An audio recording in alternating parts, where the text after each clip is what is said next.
Smoke signals from around the campfire. On the edge of Dartmoor, 50-acre valley, and it's also a social enterprise that I set up 20 years ago. I'm beginning to do things that they've never done in any previous time, whether that has to do with how they vote or joining marches or in some way or other raising their hand, but it's certainly an extraordinary, really, truly extraordinary time. I've called this talk Uprising, and I suppose I wanted to link back to a much older time and then bring it forward into this time. So if I move back now to the late 70s, in the late 70s, together with a group of other youngish adults, as I was at that time, we heard that there was a group of Native Americans had arrived in Britain and were travelling to our different sacred sites around Britain, about half a dozen of them. And we were intrigued and excited. We didn't quite know why, but somehow this really hit the spot as far as we were concerned, and we really wanted to meet them. Not least, I think, because certainly speaking for myself, I had the feeling for some time that with Indigenous people I might receive the education that I'd always longed for and never received. And so it was, I had a sort of growing sense of that this would be the request that I might make of them should we happen to find them. So all that summer, there's no internet to guide us. All that summer we basically raced all around England, lower part of Scotland and Wales, trying to find them. And we dropped in at various friends' places and various shops and places where there were some kind of community action going on. And every time we heard of their passing, but we never found them, at the end of the summer we heard they'd gone. And we were devastated. Somehow at that point we discovered how really, really important it was for us. And then the following spring we heard they were back. So this time we sort of got out a map and basically quartered it and made a much more methodical search, and we dedicated the whole summer to it, really, from May to September, and we really went for it.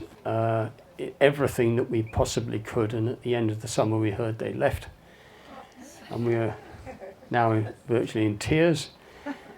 And then they came back the following spring, and now we were wild dogs. We were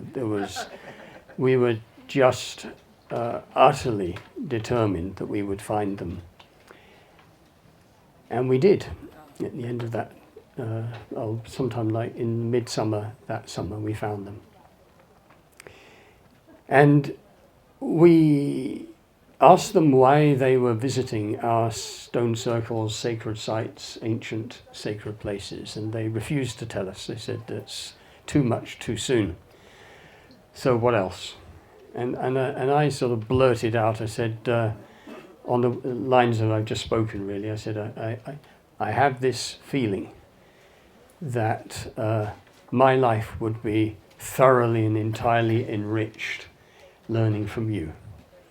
And they said, well, we're holding a ceremony in Scotland at a healer called Bruce McManaway's place, and if you like to come up to that, then you can participate in the ceremony and see where we stand at the end of that.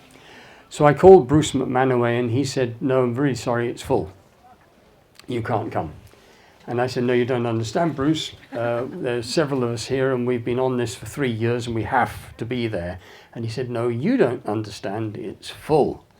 So I said, okay, we put the phone down, and we went up anyway. And then we beat on the door, and Bruce got a bit upset. And then he recovered, and we participated in the ceremony. And at the end, it was just one of those extraordinary moments. We went to the top of this little hill in southern Scotland. This Native American elder, he lifted his medicine pipe, and this amazing rainbow just went And it was just like that. So we were sort of on our knees, deeply impressed and in wonderment, really. And I said, I want to learn. So 6 months later, I went across to North America and I began what was 20 years of mentorship and training with them. But I don't want particularly to talk about that whole journey, which was a massive journey in itself, but to come back to why they were visiting our sacred sites. And I only found out about that several decades later, when one day they shared with me, they said that we were there searching for one of your ancient sacred sites, which still pulsed with the resonance, the memory of the ceremonies that created it in the first place. We were holding ceremonies, trying to feel into each one, to find one that in our terms, if you like, still had a beating heart and strong enough for us to be able to make a request. And eventually we found a circle in Southern Ireland called Banach. And at Banach, we held a ceremony asking permission for the building of a new stone circle in Britain. And this stone circle was to be a prayer to the people of these islands, and meaning England, Scotland, Wales, Northern Ireland, Southern Ireland. A prayer to the people of these islands that we should wake soon enough to the realization that our Mother Earth was being torn apart, abused, lacerated, decimated, and eventually would fall if we continued on the progress. So it's really, the prayer was for the awakening of the people of these islands. And when they said the people of these islands, because I want to return to this in a bit, they meant anyone who has chosen these islands as their home. So let me just make this point, because I will at some point touch into our tribal history. They said one thing before we get into this, you need to understand you always were a mixed race people. You had people arriving on the shores of Britain from everywhere, from the earliest days. In the Bronze Age, you had trade routes which were open, which covered thousands of miles, when there was already many ship trade routes all the way up the coast, Spain and France and that, hopping along the coast and of course to Cornwall and then all over Britain, up the west coast of Britain and east coast of Ireland, and also west coast of Ireland, and then of course the other stream coming across the English Channel. They said 2,000 Native Americans were brought here as slaves, and do you not imagine that some of them had babies? They said you have, as we know recently, skeletons which have been, where the DNA has been examined, of people from North Africa. We have people from all over. So they said, you always were mongrels, and this is wonderful. Some aspect of the vitality of the nation is partly due to this. So we sought to find this stone circle to make that prayer for this awakening, because we perceive that you are deeply asleep and thoroughly and enslaved to a feudal mindset that has its long story, but in our view goes back 2,000 years. And so they received permission from Banach for the building of a new stone circle, and 21 years ago found the place where it was to be built and asked permission of the keeper of that place, and that was me, and the place is Embercombe, and that stone circle exists now. And a really lovely thing, just to add this in, is many of our sacred places of this kind were held within groves of oak trees. Now, the stone circle at the time when it was planted in the middle of almost 25 to 30 acre field. Nearest woodland was a few hundred meters away. and around the stone circle, not in the middle, but around the outside, 1 year later, the first oak tree popped up. And next year there were 30, and they keep increasing every year. A grove of oak trees, now about 18 to 19 years old, the oldest of them, around our stone circle. And you can imagine all kinds of fanciful theories as to how they got there, and somebody said it was squirrels, and I thought that's ridiculous. I imagine you would need a squirrel that really lost the plot to tuck an acorn under its arm and then march out from a field 200 to 300 meters with all the buzzards and everything else hovering above. So it wasn't squirrels. We know it wasn't people because we supervised all the planting of the trees. And somebody else had said it was the wind, which I particularly enjoyed that theory. Imagine an acorn, you know what an acorn feels like, travelling parallel to the ground over 300 meters. I mean, it would kill you, I think. And the speed, the velocity it would have to travel to make that. So no, it was jays, the birds, jays, who have this habit of planting acorns in tussocky grass. And it's a very practical reason, because we used to cut the grass in the middle of the stone circle, and outside the outer perimeter area was grazed and cut for hay. So the only tussocky grass was around the stone circle. Now for me, this doesn't diminish the wonder of it. And I wanted to touch on this as well a little bit later on. So there is, if you like, a practical reason, and yet it is still a wonderment to me that whole little grove of trees that surrounds our stone circle was planted by jays, and is every year they get bigger, and so the stone circle is almost slowly folding down inside this very beautiful place. And why is it so important? Well, for me, 2,000 odd years ago, roughly, when Rome began to come up through Gaul, and eventually Julius Caesar made his first incursion to the British Isles, Britain was the Tibet of today. Britain was the place that was rumoured to be the great holding place of magic and deep mystery. This place was a place of pilgrimage to which people travelled hundreds and thousands of miles to come here. The Druids had moved from Chartres to the Isle of Anglesey, at that time then known as the Isle of Mona. And in the Isle of Mona was, if you like to use this word, the temple school of our own indigenous spiritual tradition. I say our own, of course, Britain didn't exist in a sense. It was called Britannicus, but it was a very loose term. And really, effectively, this was all numbers of tribes from Gaul and the southern parts of what we now call Germany, and all kinds of other, the Netherlands and everything. This was also part of their spiritual tradition.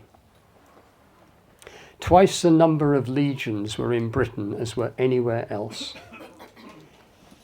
And Rome had a really, really tough time here. They had a really tough time, partly suspected because the Druids had their home in North Wales, and wherever the Druids went, they were spreading word, Rome must be resisted at all costs. And why did they feel like this? Well, one of the beliefs that Rome was carrying with it was for women to hold power was a perversion of natural law. And women in Roman society were very strongly suppressed and were not allowed to hold any of these positions of real power. So most of whatever influence that women had was from the background and sort of, which was still actually pretty powerful, but nonetheless it was very heavily controlled. In Britain at the time, our women were leaders of tribes, frontline warriors if they chose to be so. They were chieftains, they were the highest positions in the spiritual order, they were everywhere throughout. And as the records held in Ireland, which survived, show, when there was a divorce or separation of a couple, the possessions were divided 50-50. Cartamandur is the name of the tribal queen of the Brigantes, which is the biggest tribe in Britain at that time, occupying really the Pennines and all that sort of Derbyshire, that sort of area. And of course Boudica, who was the tribal chief of the Iceni over in Norfolk, but there were many others, and all across Europe as well. So if we were just to take that one single thing, the introduction, I would say, it would appear to me that misogyny was already seeding itself in all over the world and in all sorts of different ways, but as far as Britain's concerned, this is where it really took root. But there's more. So having twice the number of legions in Britain was there because there was constant uprising, constant rebellion, and scarcely held and controlled. And in various points, and particularly after Boudica's defeat in AD 60, there was what some historians believed close to a genocide, just a slaughtering and a slaughtering. The Ordovici were almost completely wiped out. The Silures were hammered to the ground. The Iceni were almost completely wiped out. These were some of our tribal names. And the only place where they think the slaughter was worse was in Palestine. And that was when Emperor Hadrian went in there and he just killed and killed and killed and killed. And when they're talking about killing and killing, just for sort of get a handle on this, so when Julius Caesar heard of the Helvetii rebellion, and the Helvetii was a sort of, I'm not sure if you call it, but a German tribe around the Rhine moving down south into the Netherlands, he went after them, and 185,000 people were killed in that battle, apparently. Children, women, soldiers.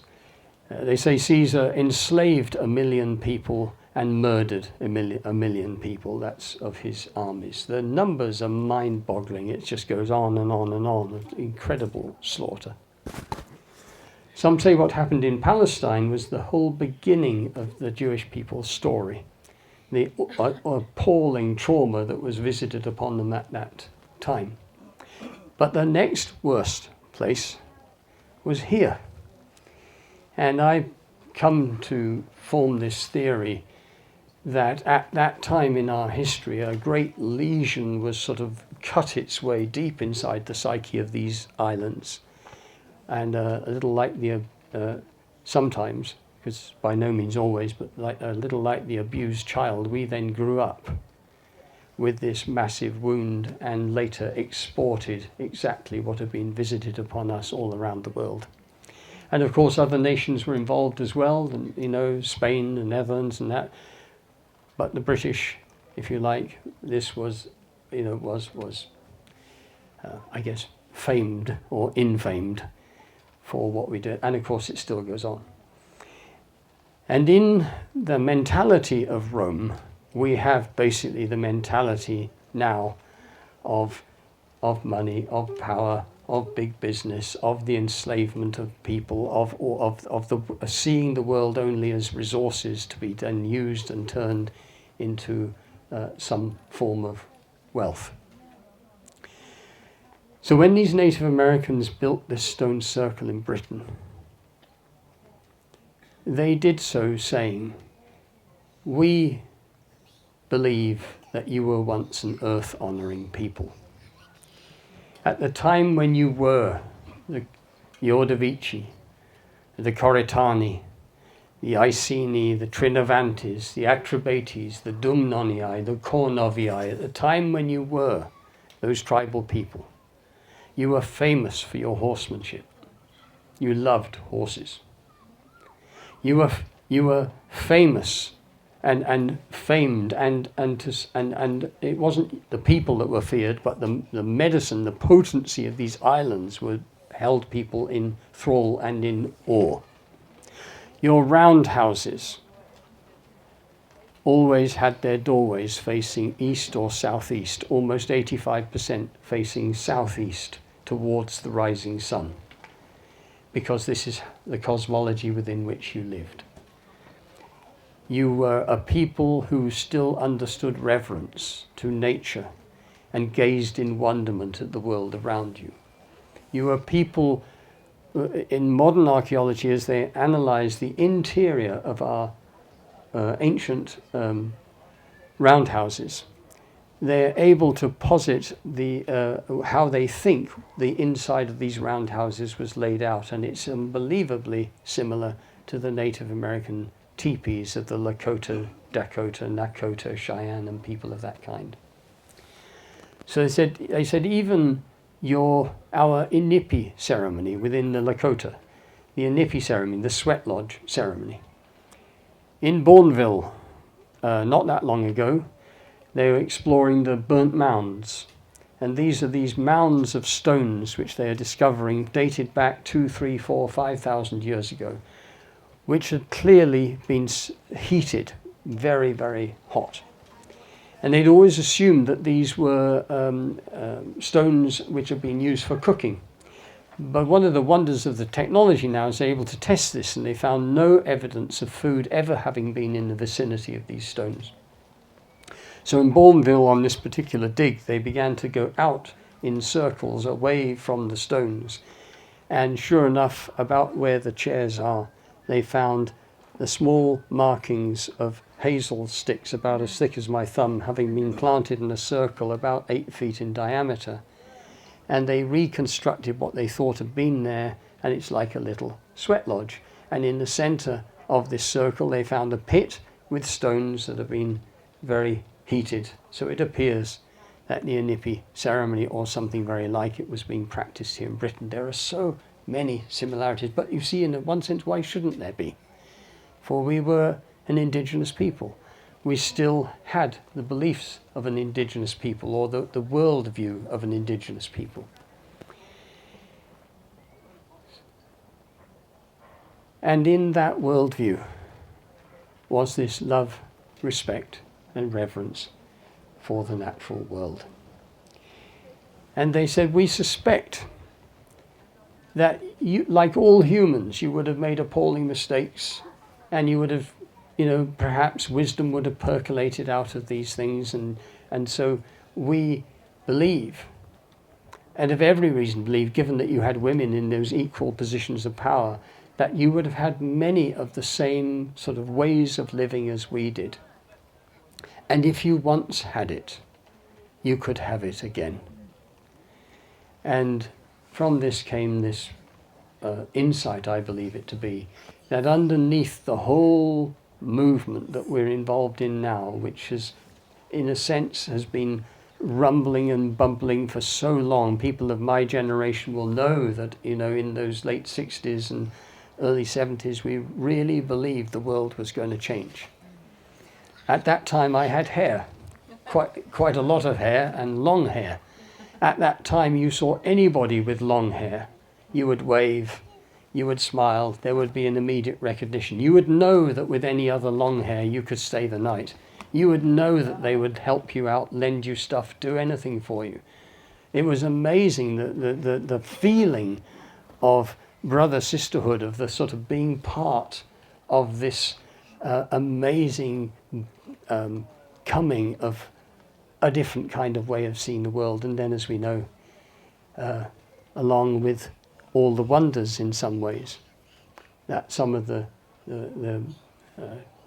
psychedelics and other drugs that came along, we also know then, of course, how big business moved in, and basically the whole movement toppled over. Although the seeds of that movement, many of them landed in good places, and many good things emerged. At this time now, I would say, incredibly hopefully so, because at least the real sense, that vision and a sense of ideology, perhaps being able to find also kinship with practicality, and actually focusing on how to make something work, not just the dream. In those days, I guess, it feels to me mostly it was just the dream.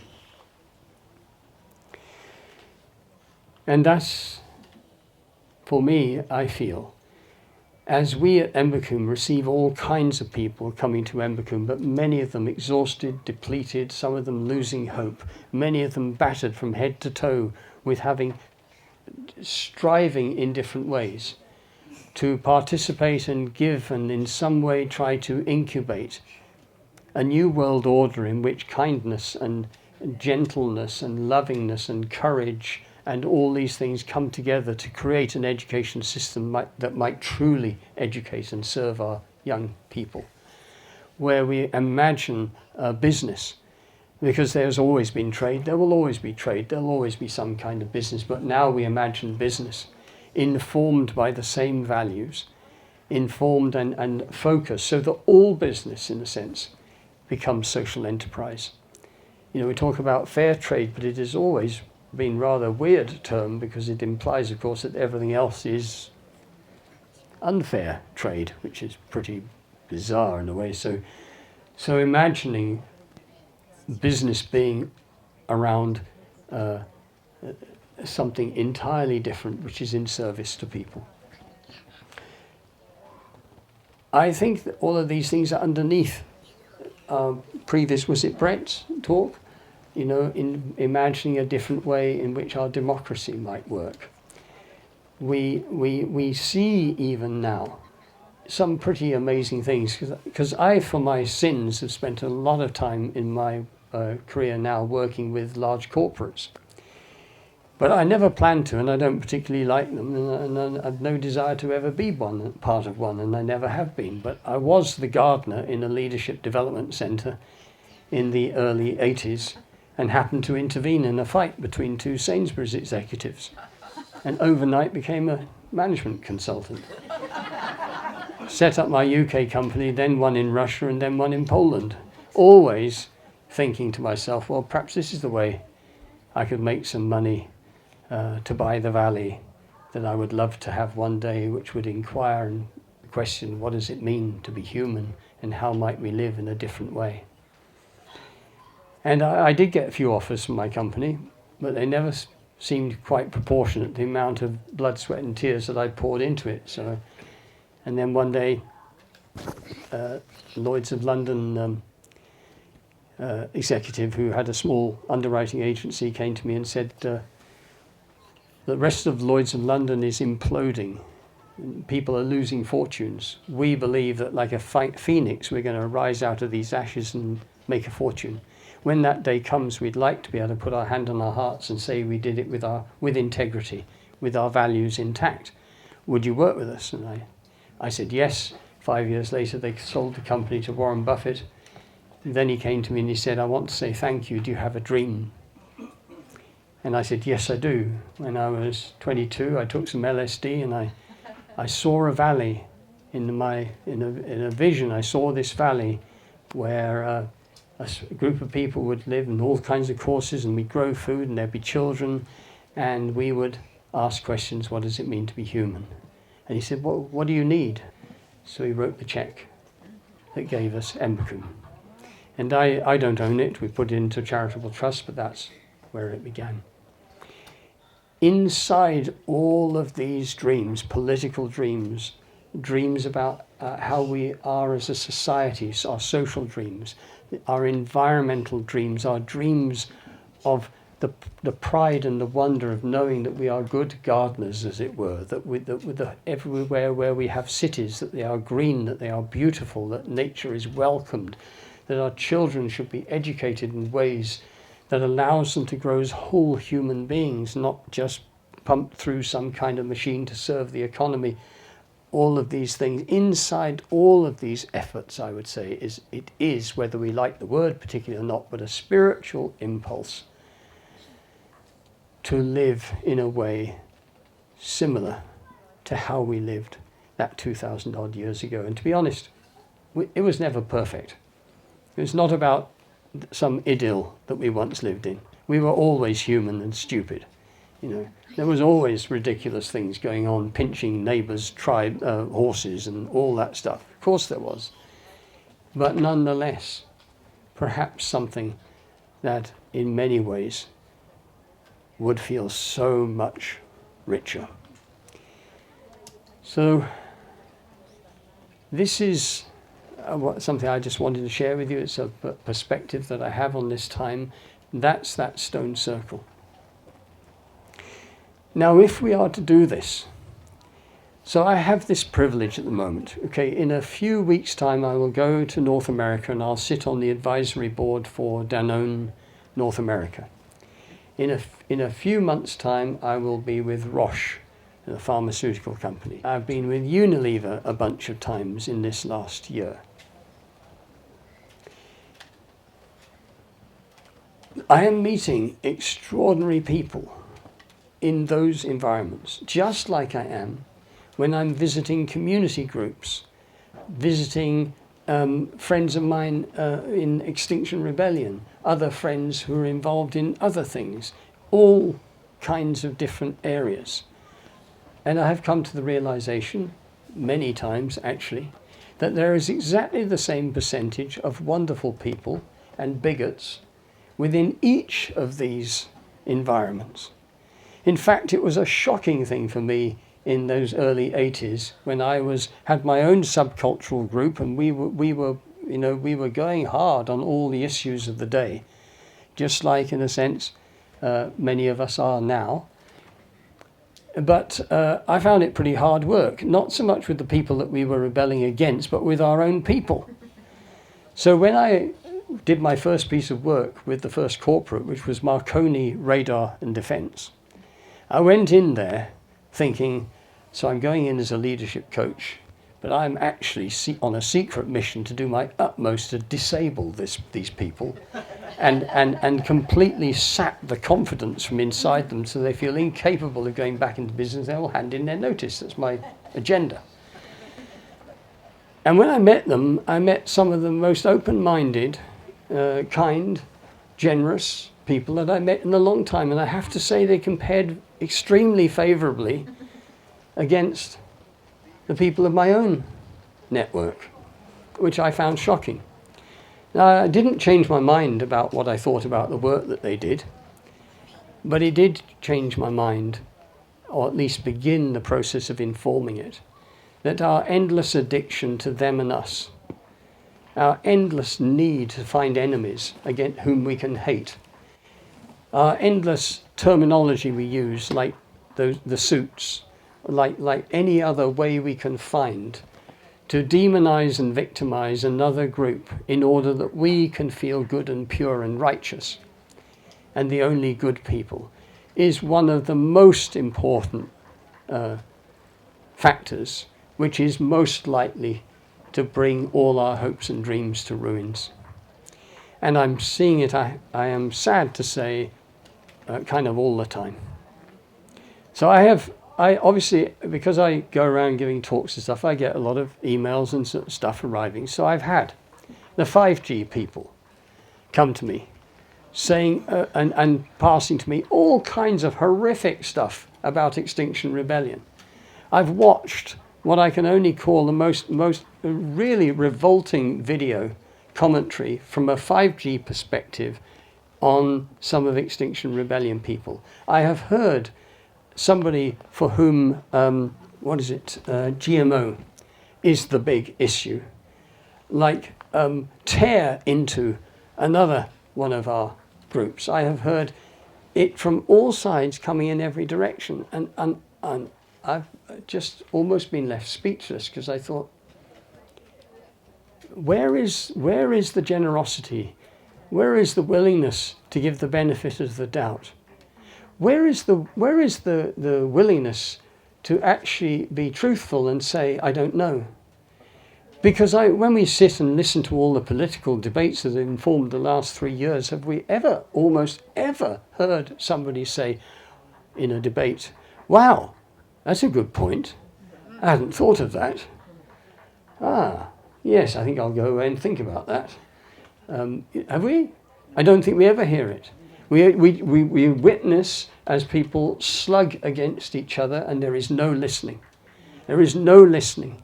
In the indigenous communities of which I've been a part, and this recently with the Tuhoi Maori in New Zealand, with the Australian Aboriginal groups that I've connected with the Native American groups that I've been taught by, listening and the willingness to sit and deeply consider the views and the points of others which directly conflict with your own is a hallmark of how they operate and how they hold themselves. And dignity, real dignity, is a highly valued thing. And this respectful attitude and all of these things. And I truly feel that we would greatly benefit if we are serious, not about winning an argument, but serious about seeking to create a kind, generous, gentle, courageous, honest, and society that might allow our children to inherit a far more beautiful future. So this is becoming a bit of a... Now, I cannot say this, of course, without reflecting on my own personal behaviour. So I don't wish to suggest that this talk I'm giving is also not directed at myself, because I am well aware that I'm not always the very things that I would love to be. But I have to say that it is almost a point of pride in me that I am doing everything I can to be that person, because I find it humiliating and embarrassing, this idea that you stand or sit and talk to people. And let's make it a bigger event. So it's a big stage with bright lights and a lot of people, and some of whom have, let's say, paid some money to come. And then the lights go down, everybody leaves, and the speaker goes out through the back door into the street. Who is that person when nobody's watching? To all of us, who is that person when nobody's watching? And there's bound to be at least some of us in this marquee who will find that thought a little discomforting, if not, perhaps most, if we were honest and brave enough to ask that question. How kind, generous, courageous, brave are we, as it were, when we go to a restaurant, we order a meal and something screws up and we don't get what we want? Who are we when we're in the supermarket and something happens? I have been into one of the most very well-known organic, all the rest of it, shops, and I've often seen incredible behaviour from the same people who espouse values I would imagine pretty close to some of us. Who are we when we are at home with our families, with our children, with our partners? This is obviously where it must begin. And for this, we have this notion, again taken from those indigenous people, this notion of the twin trail.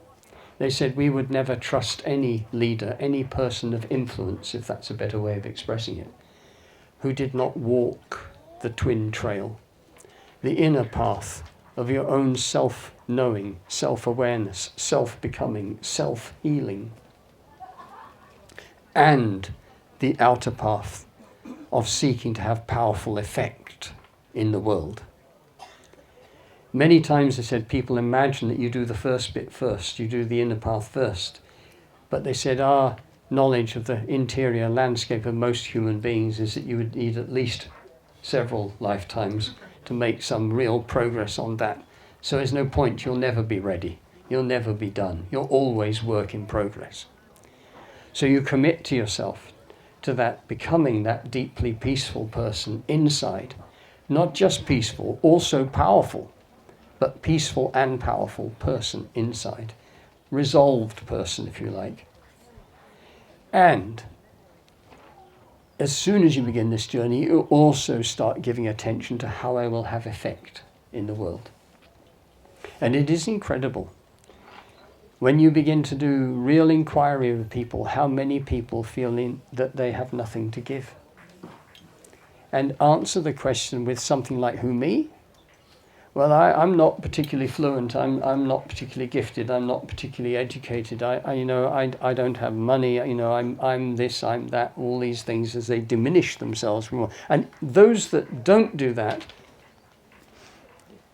and who hold some kind of membrane of some confidence and aplomb in the world, on careful inspection, often it is nothing more than a screen. That's not to say everybody, but there's an amazing number.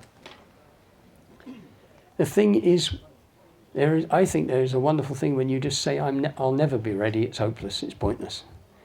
That doesn't mean to say I don't make progress, but it's like the rich person, they're never rich enough. It was 15 years ago, sat in a restaurant in London when I'd been rung up on a Sunday by one of my clients who was in tears on the phone asking if we could meet because something awful had happened at work, and I met with him, we sat down, and he was struggling not to cry at the dinner table in this restaurant because of his bonus and how humiliated he'd been. And there was something really weird about this. So in the end I said, if you don't mind me asking, Malcolm, how much did you get? And he got just short of £1 million for his bonus. And he was traumatised because it was less than anybody else of his rank. It's just bizarre. But you know, honestly, that's an extreme example.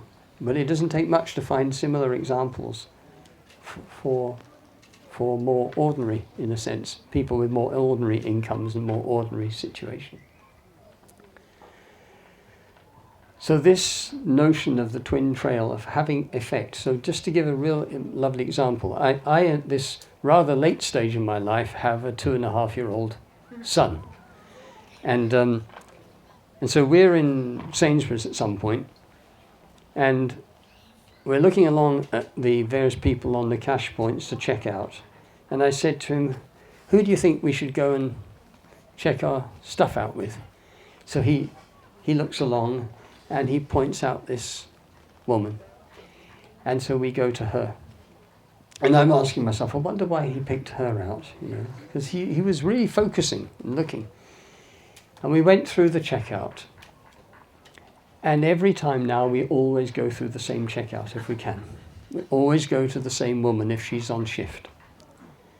She's a checkout person on the checkout at Sainsbury's. It's not, I think, if you listed your aspirations in life, mostly unlikely that you would put this as top of your list. But what does she do? Well, what she does in that checkout, in our opinion, I think I speak for my 2.5-year-old as well, is she showers each person with kindness, humour, curiosity, generosity, and just basic loveliness. That's what she does. I don't know how many hundreds of times every day, every time she's at work. She doesn't take things personally. When people ignore her, when they're rude with her, all the rest of it, she doesn't react. She just does this beautiful, lovely thing of bathing people in beauty. And how does she appear? How does she look? Well, she's not, in our normal understood terms, beautiful. She's everything but, in many ways. There is nothing remarkable about her. She doesn't have some kind of aura around her or anything. She's just this lovely, very humble, ordinary, beautiful human being. So when we imagine that we cannot have effect, we are in fact saying, I refuse to try and have any effect. I'll let somebody else do it. And if there's ever a time now when we need to stand up and be brave and in some way step forward, surely it must be now. When the Hopi elders came through some years ago saying, you've been telling your people however long it's the 11th hour, well, it's the 12th hour. And now is the time. And that very famous couple of lines, we are the ones we have been waiting for. So this is the step. This is everything I would say about now. And I can't believe it, because there was a time when I was 15 odd years old, because I just thought I cannot stand the dreariness, the predictability, the utter tedium of what it seems to mean to be adult. And of course it's turning out rather different. It's the most amazing time. So I feel as if I've come to a sort of natural end with this, but I would be, if there were any questions, I'd be happy to take a question. There are some other things I could share, but let's just see if there are any questions first. or comments?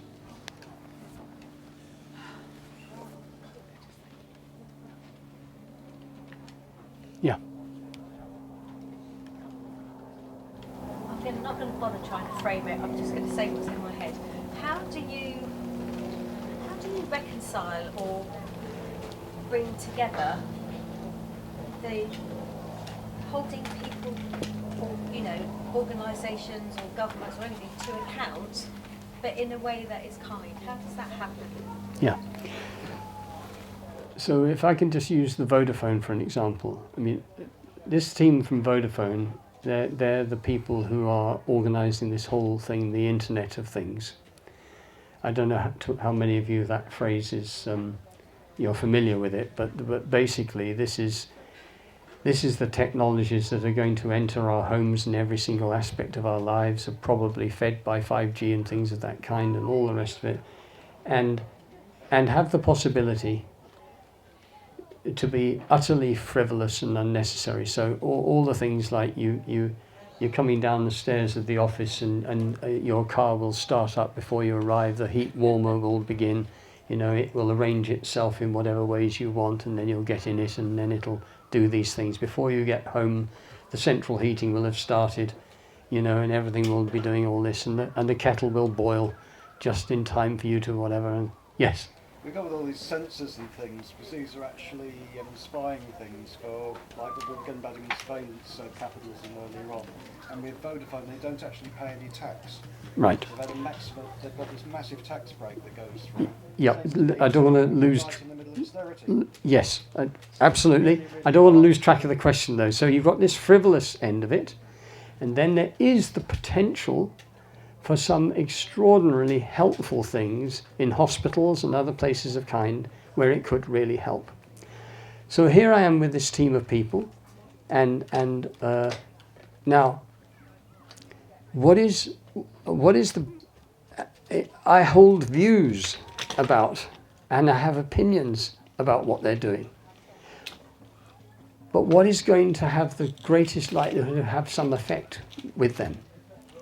It will not work. I knew Anita Roddick, okay? Some of you will remember Anita Roddick when she was the founder of The Body Shop. And I had this lovely meeting with her, and she spoke to me, and the most passionate woman with an amazing determination to try to create change. I went into a talk that Anita gave to about 200 bankers in the City of London. And I watched Anita just lay into them with judgment. She tore into them with all kinds of legitimate facts and everything, very well prepared, very well informed. And I watched this open, ready, listening audience just close down completely and ultimately become hostile and completely indifferent to her message. It doesn't work. So I ask questions. I ask questions about what they really love, what they care about, what they value. I ask them then whether they believe that what they're creating is going to serve those things that they love and care about. I don't do it just like that. We go through a process. It works. I would say it works to the extent that it does what I was trying to do with Marconi. Suddenly there's a pause for thought. Suddenly there's real consideration. Suddenly arguments begin to flare between them. Not with me, but between them as to what's right, what's wrong. Then comes up the whole purpose and why they're doing this thing. Out of this comes all kinds of good things, I would say.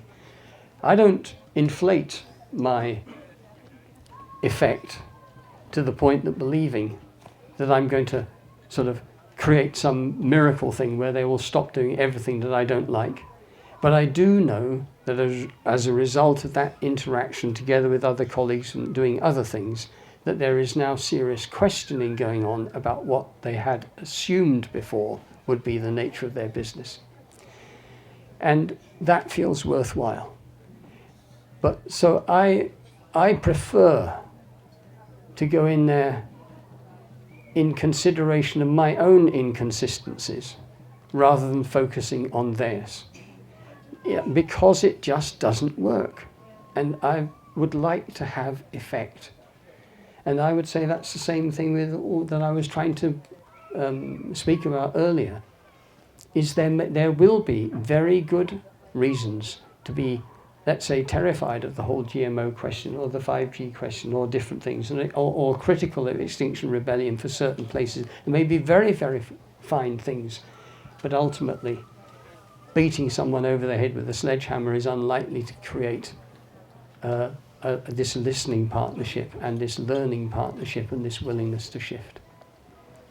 And that's why this inner path is so important, because as we become as we resist the temptation to make it just another debate, we become more expansive, and we open up the possibility for other things to happen. Yes? I hear clearly what you said about them and us. And I wondered if you could just address the XR rebellion for October, where, as I understand it, the 1% are being targeted. Okay, I can't speak to that, I'm afraid, because I'm not familiar with the... Okay. The 1% refers to obviously an arbitrary number, but those that are doing the most damage and are responsible for that through their wealth and etc. And so that they are seen to be targeted, so that the 99% feel that XR is representing their needs, and that those who create the most damage will yes, suffer, not suffer, have to be accountable. To account. Yeah. Well, my answer would be I'm uncomfortable with it. Right. Yeah. Now, however, I would, if Gail Bradbrook was here or something, then I would hope we would have a conversation, and I would do my best to listen. But I am uncomfortable with it, because I feel it's our default position, you see. It's always our default position. We somehow will find a way to squirm around and somehow point the finger. I mean, the person that enabled Embacombe to exist this 20 years is an extremely wealthy person. But he has given away masses and masses of that money. He used to say to me, wherever you go and you meet people who have something which is in some way going to enrich this world in some way, and that you judge that person to have determination and willingness to stay the course, let me know. And money has flowed out towards all kinds of people through that. Not just me, many others. And then there are people like and then I sit on this advisory board with Danone in North America. So to begin with, I'm a little bit suspicious as to do they really mean, I mean, why am I there? Is it really? And then I noticed that the chair of the board is Rose Macario, who is the chief exec of Patagonia. Rose Macario receives several death threats every month for the stand that they're taking to protect wilderness from all the vested interests. This is a business. And nobody in their right mind gets Rose Macario to chair their advisory committee if they don't really mean business. And it's been exhilarating to be part of that for this last 3 years, because of their determination to try and do something to make their organisation less harmful, and with the ultimate goal of a force for good in the world. Whether any multinational can actually be a force for good in the world, for me, I'm very doubtful about it. I don't really see that as the kind of world we want. But given that this is the opportunity I have at this time, and that I'm unlikely to be around when perhaps one day it does, it's what I can do. Sorry, if I could just respond. Yeah, please. Sorry, that's fine. Given the success of XR in moving climate change up the agenda,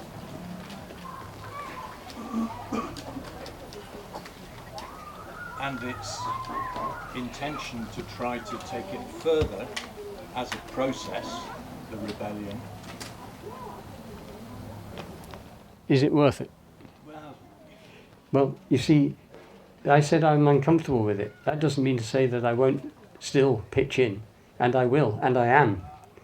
So I met with Gail at Shambhala Festival, and I met with Sav, who's one of the people on the youth side, and I am contributing because on balance I feel I will. Yeah. Yes. Mac, I'm interested in how you start, how you're briefed by your clients, because they may feel uncomfortable about the fact that they aren't a force for good, or that, and they would like to be. But can you give us an example of how they phrase it to start with? How they phrase? How they brief you at the very beginning. Well, if I take Danone, it's very specific. I don't know how many of you are familiar with businesses can and organisations of various kinds can constitute themselves as B-Corps. Do you know the phrase B-Corp? If you Google it, it'd be really good. The letter B, Corp. So B-Corps is a way that a company or an organisation can constitute itself, and in order, well, you can apply. And it's an incredibly rigorous process because you have to hit very high standards on everything.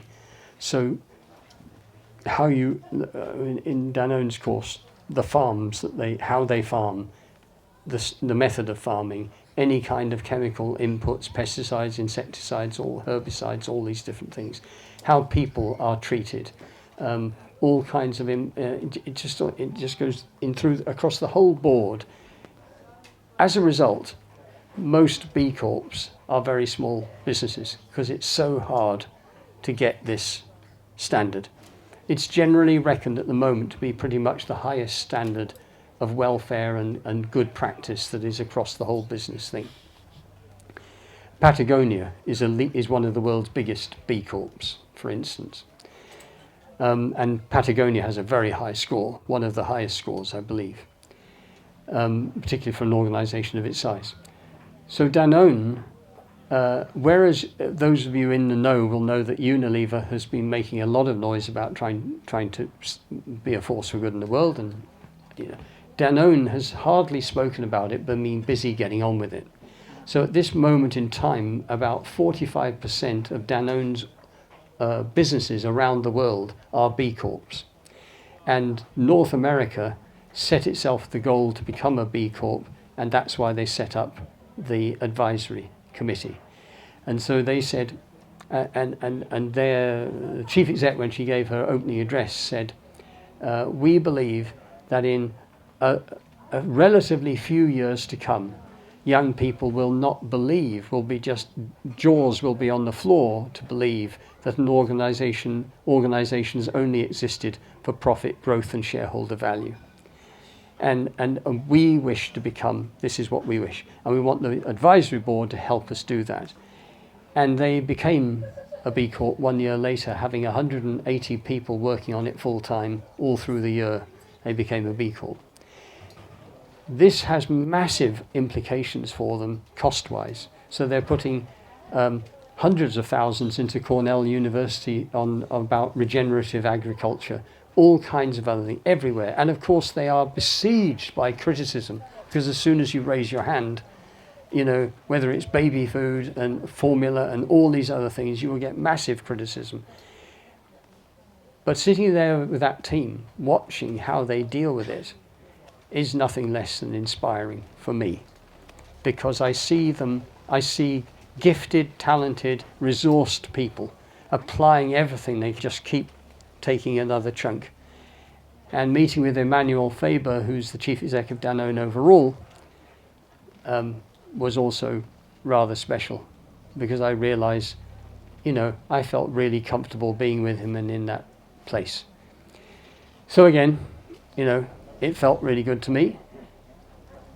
Ultimately, do I want anything much to do with them? I've just happened somehow to be in this position, in this relationship with them. But as people, I admire them, or this particular group. Are you raising their own human values that they've got, or are they doing it for kind of pure commercial reasons? Because it sounds like it's going to help the sustainability of the business as well.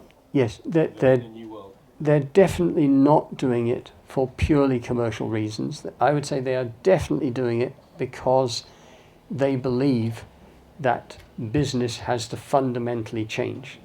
At the same time, they know that if they fall off the perch too much in terms of making money, they will all lose their jobs. And then it will not only stay the same, it'll go backwards. So at one point a few years ago, the new chief exec of Barclays Bank was I can't remember his name at the moment, again, a really decent man. He brought all of the executives when he was the director of the retail bank to Nairobi, asking them the question, do we as a bank owe anything to the world's poor? He only asked that question because he already had a view himself. But he wanted all the chief execs to explore that question. And I was one of the people taking them into the slums of Nairobi and so that they could actually witness and smell poverty. That guy was promoted then as chief exec of all of Barclays and set about this massive journey of trying to bring this renegade bank into, as it were, a far better place. He got fired because they thought that he was too sloppy and all the rest of it. So it's for those who are change makers within that world, you walk a tightrope trying to sort of deliver on one hand and yet make changes. And I want them to succeed when they are genuine people of that kind. Yeah. Can I just say, I've trained with the B Lab to be a B leader, which means I can help organisations to become BCorp. So if anybody wants to talk to me over the next couple of days, I'm here. Great, thank you. So I'll take this one question, then I'll sort of wrap up, I think. Yeah. There's an argument that in company law, at the moment, we look at a company and we say it is viable if its financial capital is balanced. It's in the black and it's not going broke and it's trading lawfully. There's an argument, is there not, current, that the true viability of companies should be judged not only on its financial capital but on its natural capital, i.e. on the impact it is having on the earth. Related to that, there's a campaign at the moment to get ecocide added to the International Court of Justice list of, along with genocide. I understand that when it was originally set up, the Court of Justice had ecocide on the list, and it got taken out at the last minute. So actually, it's a doable thing, because it would only require an amendment within an existing system to get it reinstated. And I understand Vanuatu is the lead country that's driving for that, supported by a lot of other countries. Were those kinds of, either of those things to happen, the companies you're working with at the moment would probably have, at that point, be deemed, many of them, deemed to be unviable, because surely their natural capital, in some cases, is way out of balance. How far are these companies? I mean, I think I really admire what you're doing with these individuals within companies that want to make change. But at an institutional level, how far can these companies really go? Because if you really judged Unilever by the impact it was having on the earth right now, it would go out of business tomorrow, I imagine. Yes, but not on the basis of the law of ecocide. So, as I understand it, and Polly was a friend and we had many conversations about this, but ecocide is really there for those, and they're innumerable, but these massive, these disasters, or to prevent boards making decisions which put at risk environments, as it were. And so I think it would be used largely on that basis, and hopefully not to penalise people who have made those mistakes, but to prevent them from making those mistakes in the first place. Right now, I can't remember, it was something like last week or the week before, there was a whole bunch of chief execs of big multinationals who all came together and made an announcement that they believe that being measured only for shareholder value, profit and growth was out of date, and that it really needs to step up to a definition more closely linked to what you're saying. You see, the thing that we might fantasize about is that this is only people, if I can put it this way, like us, But it isn't. I don't think they are, because they're actually isolated from reality. Because it's all right to actually argue, say like, because I think if they're actually doing, it's almost like a PR exercise. If there's doing something, because it doesn't actually affect them at all. What's actually happening? It's not like someone on the street. If you've got like, you've got the whole like these big like corporations. So I was working up at Bloomberg's for climate change up at Christmas time. It actually hacks off these great big bits of ice from a fjord and got this sculptor to actually sculpture it. And the whole thing was to actually emphasise global warming. Yes, you see, any of us can find examples of innumerable things like that with corporates, and any of us can find examples of people like us who live inconsistent with the values we espouse. You say it's just PR, and I would say many times I expect it is, and many times that I've witnessed it is not. But as long as you or I or anybody else remains entrenched in the belief that it's only this, then I would say we are in them and us story, and nothing will ever have the chance to change. Now, I just want to try and bring this through to a finish. Partly because, like the last speaker, I would also like to sell my book.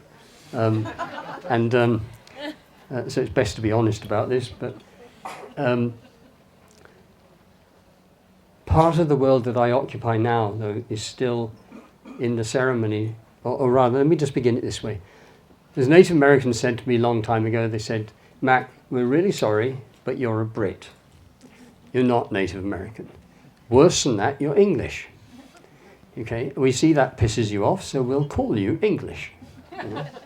Now listen, English, you know. All this work, Kiva ceremonies, Inipi ceremonies, Bower ceremonies, Sundance ceremonies, on and on and on. We will help you find the gateway, the doorway to your own indigenous past.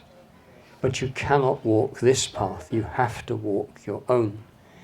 And your elders, the shoulders upon whom you stand, whom you have forgotten, for hardly anyone in Britain can list, or perhaps since Amanda Scott wrote her Boudica series, a few more, but basically most British people can't name any of the tribes of Britain. You have forgotten the shoulders you stand on, or the innumerable freedom fighters who have been through the centuries, who have fought for the rights that we now enjoy.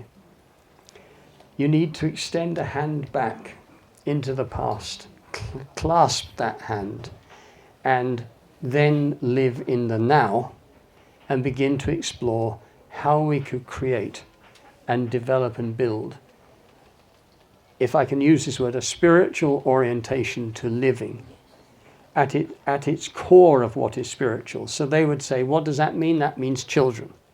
That means clean water, clean air, good food, meaningful work, sufficient time for leisure, community. All these things is what they called spirit. And it's really interesting, in old dialect Lakota, there is no word for belief.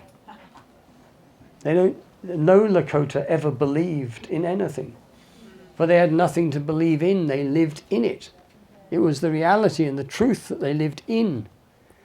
And I find that really amazing, you know, I love that. So in the winter of 2009, I decided to undertake my own ceremony of walking from where I was born in Malvern, by the Malvern Hills, to the Isle of Mona, the Isle of Anglesey, during that January. But I wanted to travel without a map or compass and navigate by the stars and the sun, so that I was building this relationship with the land and the world, not through a compass and a map. I didn't take a stove because I wanted to have proper fires.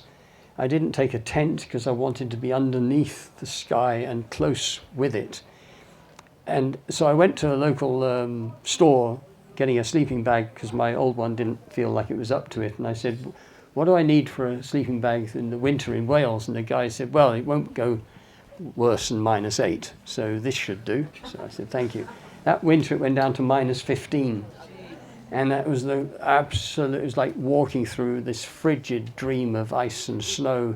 And would you believe, who would ever believe, that the biggest challenge that I'd have travelling through Wales of all places was water, because it was frozen. And I was walking with a little bundle of kindling shoved down the front of my trousers for the next fire. But it takes a long time to get a little fire going, to then sort of deal with snow and ice and all this stuff. And water is also incredibly heavy, so I was perpetually thirsty. But I knew when I was going through Cornovii territory, when I entered Ordovici, skirting Silures territory, so all the time it was like a dream journey, going deeper and deeper and deeper, trying to feel my way into this ancient, wonderful, magical past. And I was carrying an Iceni chariot ring dated AD 60, the same year that Boudica lost her final battle, to the Isle of Mona, basically saying, we may have been lain down, but we were never defeated. We are rising again.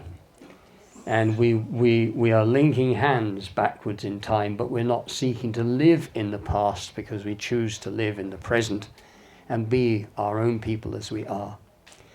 And amazing and wonderful and extraordinary experiences I had during that journey. I finished on the Isle of Anglesey, on the coast with the sea roaring in, camped underneath the Europe's largest gathering of ravens.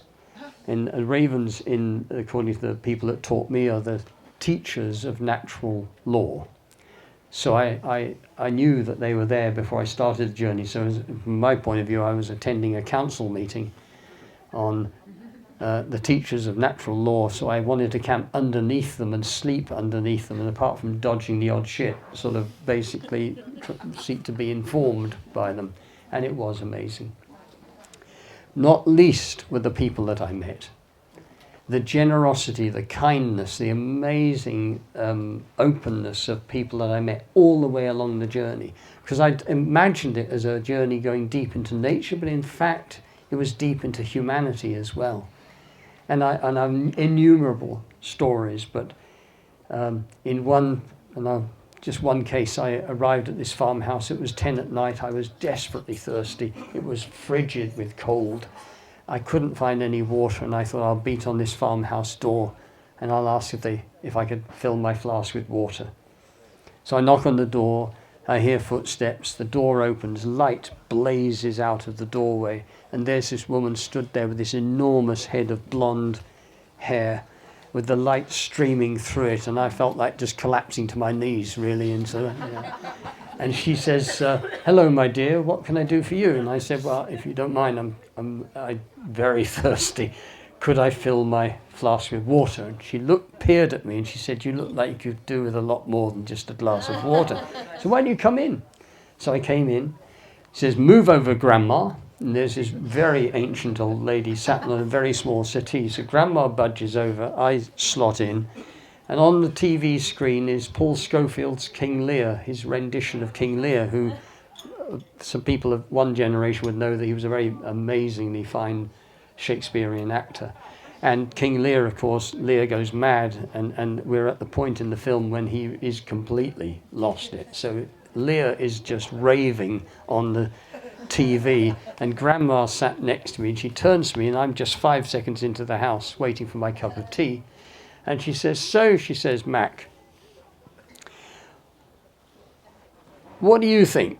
She said, do you think that the Stanislavski method acting is preferable to Laurence Olivier's from the Outside In? Well, where do you stand on this? I said, well, personally, I've always been an admirer of Stanislavski's approach, but, as long as you can still also actually understand what the people are saying, because if it's so internalized, sometimes it's just a mumble and you can't even hear. And so we're into this conversation about all this stuff, and meanwhile, cups of tea and slabs of cake and slices of bread and butter pie, and just cramming them in my mouth and gulping down the tree and trying to talk to Grandma, who's extremely challenging intellectual sparring partner. And in the end, thinking, I wonder if this woman has a partner. Because I wouldn't mind putting my hand up and saying, I think I found heaven on earth. I'd be prepared to stay here. What do you think? Anyway, next moment I'm bundled out of the house and door closes and it's pitch black, freezing cold. And I'm walking blind into the darkness. And I cannot tell you how ecstatic it was to be so close to real cold, the starry night. I was hunted by some guy with a gun, and I still to this day don't know what was going on. He was stalking me, chased on fields by farmers on quad bikes who knew that I was somewhere on the land, but they couldn't find me, which was incredibly gratifying. And I had the most amazing experiences all the way along this journey. But really, the journey was about, I want to know my land and our people. And I want to revel in the fact. And I was 60 at that time, I'm 70 now. But I thought, well, you know, I never want to stop having adventures. I always want to lean into these experiences. And in the same way that when I go and visit Vodafone, I'm not that many people that would find out what the Internet of Things team are finding out, or when I go and speak to the police and lecture on leadership to them. You know, I love it because I get to learn a little from a different perspective and value a little bit more this exquisite, tender, extraordinary life that we have. And since Polly was mentioned, you know, just being with her in November last year, as we stood above the Slad Valley, her home, and she talked about everything she was doing, and seeing this human being who was doing that twin trail, and an exemplary leader, you know, for me this is how I would like to live my time. And it's mostly sufficient to help me meet my cowardice and my disinclination to discomfort myself, whether that be in the attitudes I hold or in the actions that I take or don't take.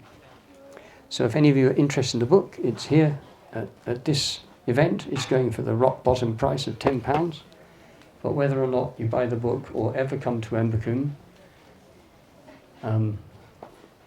I hope that we as a people make the choice now, again and again and again, to be the bravest part of ourselves and commit ourselves to something really exciting in these coming weeks, months and years. Thanks very much.